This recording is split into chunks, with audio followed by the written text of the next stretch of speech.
Hi, I'm Rick with the City of Sarasota Parks and Recreation District. Today we're going to be making a cardboard book. So, this guy here. So, we're going to be using fabric paper to make this, but you can use old t-shirt, old shorts. If you're going to use that, make sure you get your parents' permission before you cut up any clothing. And also, if you're going to use that, make sure you use some fabric glue. Today with the fabric paper, we're going to be using just regular stick glue, which is going to work out great. So a couple materials we're going to need: paper, some of the fabric paper, cardboard. The cardboard you want cut to even heights for all three. So you're going to need 2 squares like this, we're going to work with that, and 1 thin rectangle for the spine. You're going to need your fabric paper, which we have here, scissors, and stapler. Okay, so first thing we're going to do is glue up our cardboard.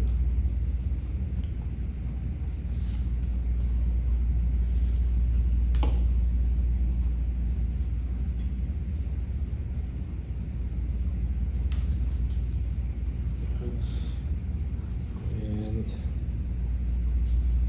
when you're gluing this together, you want to keep in mind that you want to not have a lot of space between the 2 squares of cardboard and the spine, because that's going to determine the thickness of the book. So if you have just enough so the booklet can close once you're done, not have too much space there.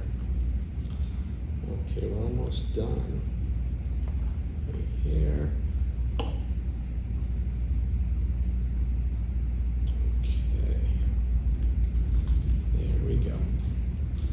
Okay, so now once you have your 3 parts glued in place, we're going to take our scissors now and we're going to cut the corners off. And make sure you want just a little bit of overhang on the corners. Doesn't have to be totally exact, but there you go. 1, 2, 3.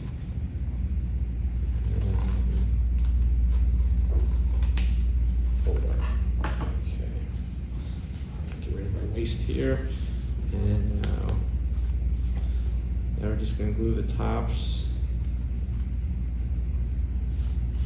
sides, and bottom.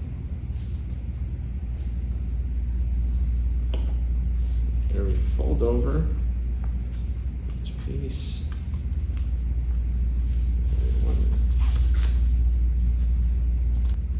So once you fold it all over, should look something like this on the inside. And now for the signatures, which are the insert of the book. This is where we're going to use our paper. So for the signature, we're going to do 3 groups of 4 in folded paper here. And once you get your 3 groups of 4, you're going to open up the back page on the first grouping and the third grouping. And you're going to staple it once here and once here. That's going to keep it all together. Go back to this one because it's a little bit more complete. All right, so now we have the book and the signatures all stapled together. From here, we're just going to take our glue stick, and you want to use a good amount of glue on this. It's going to be used to hold the signatures in place, so don't be shy with it. And this and glue this down here. Good. Okay, now we're going to glue the next page, the front page on the other side. So again, don't be shy with the glue on this part. This is going to be what's used to hold everything together. And we'll glue that down. We're actually just going to close the book, put a little bit of pressure on it. And there you have it, 1 cardboard book. So please remember to check us out on social media every day for crafts, tips, contests, and more. Thanks for watching.